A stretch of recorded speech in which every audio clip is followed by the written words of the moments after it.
Water built the Netherlands, but for centuries it also protected it. Not with high waves or violent storms, but with quiet, shallow fields that could stop an army in its tracks.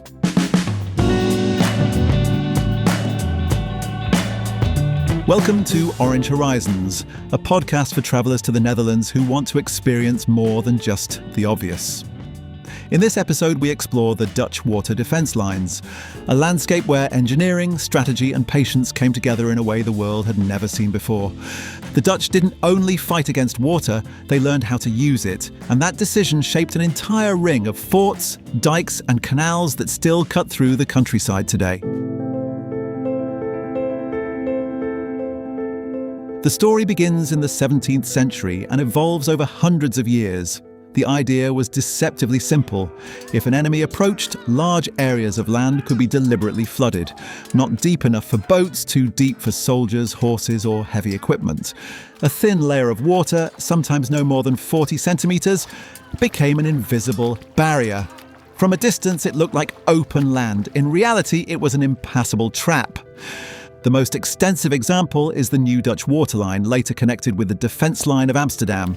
Together, they form a UNESCO World Heritage Site stretching over more than 200 kilometres.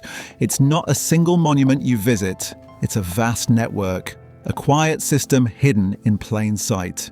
If you want to understand how it worked, Fort by Vegten near Utrecht is a good place to begin. Today, it houses the Waterlines Museum. Inside, you'll find scale models, interactive displays and personal stories that make the system tangible. Step outside and you see how the fort sits low in the landscape. Discreet, and that was intentional. Because visibility was never the goal. Control was.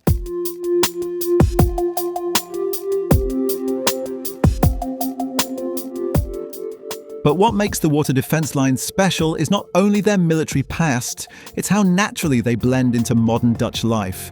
Many of the forts have been given new purpose. Some are small restaurants, others host cultural events, exhibitions or nature projects.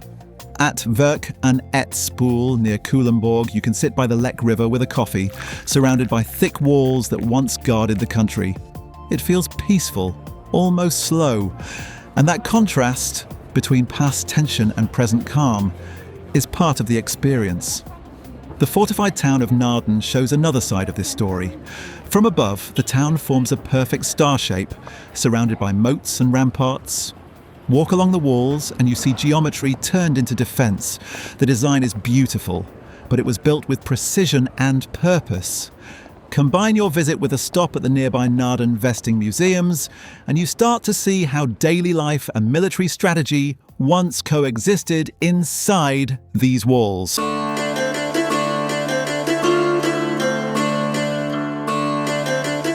What stands out most when exploring the water defence lines is the landscape itself.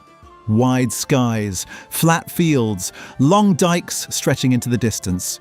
The system depended on timing and cooperation. Water had to be guided carefully through canals and sluices.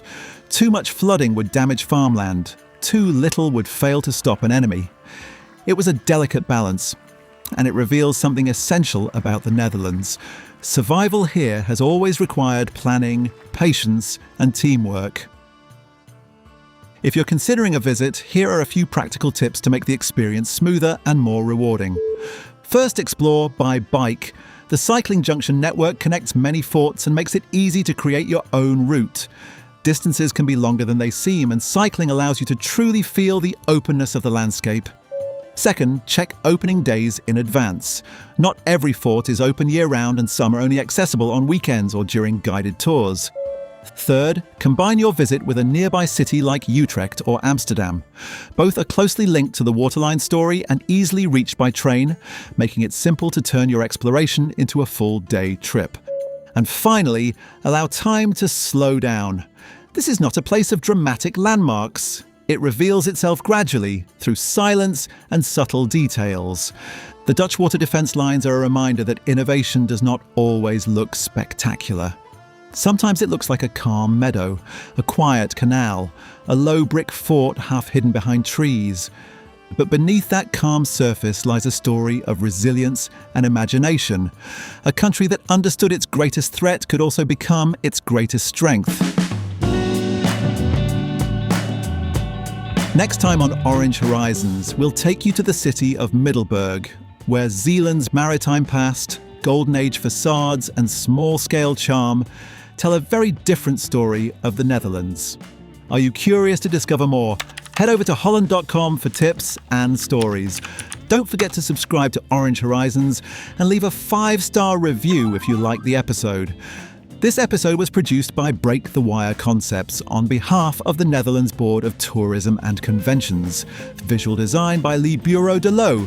Editorial direction from Elmar Rakers and Geur de Gram. And yes, the voice you just heard was generated by AI. But I promise you, the places you'll come to visit are wonderfully real. Thanks for listening, and see you on the next Orange Horizon.